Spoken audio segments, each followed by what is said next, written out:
నమస్తే. క్యాటరింగ్ స్టైల్లో పప్పు తయారు చేస్తున్నానండి.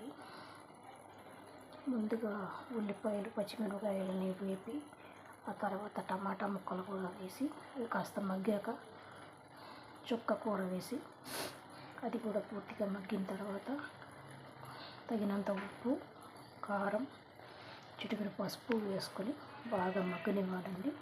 మగ్గిన తర్వాత కుక్కర్లో పప్పు పెట్టుకుని కొంచెం బాగా ఉడికిన పప్పుని కాస్త మెదిపేసుకుని దాన్ని ఇలా మగ్గిపోయిన దీంట్లో కలుపుకోవాలండి.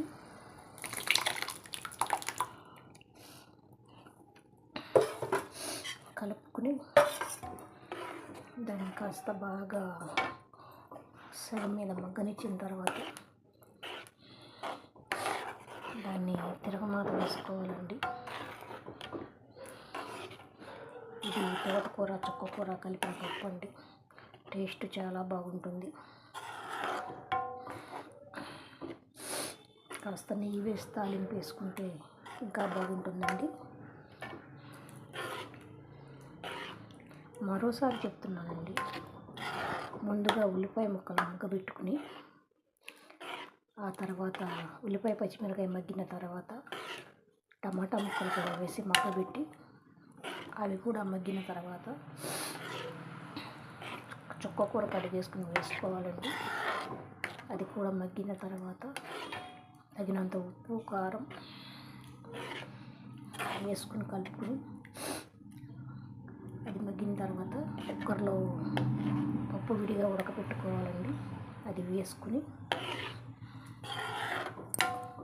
కాస్త చింతపండు పులుసు పిసికి పోసుకోవాలండి. నేను చింతపండు విడిగా వేయనండి, ఎప్పుడైనా చింతపండు పులుసు పిసికి వేస్తాను. ఇది బాగా మగ్గిన తర్వాత పప్పును కూడా దాంట్లో వేసుకుని కలిపేసుకోవాలండి. కలిపేసుకున్న తర్వాత దాన్ని కాసేపు బాగా మగ్గనిచ్చి, అలా మగ్గనీయటం వల్ల దాంట్లో ఉన్న పులుపు, ఉప్పు, కారం అంతా పప్పుకు బాగా పడుతుందండి. తర్వాత దాన్ని తిరగమాత దినుసులతో కాస్త జీలకర్ర, ఆవాలు, వెల్లుల్లి, కరివేపాకు, ఎండుమిరపకాయలు వేసుకుని కాస్త నేతితో తాలింపు వేసుకుంటే చాలా రుచిగా ఉంటుందండి.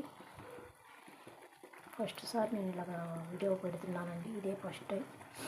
ఏదైనా తడవటుగా ఉందండి.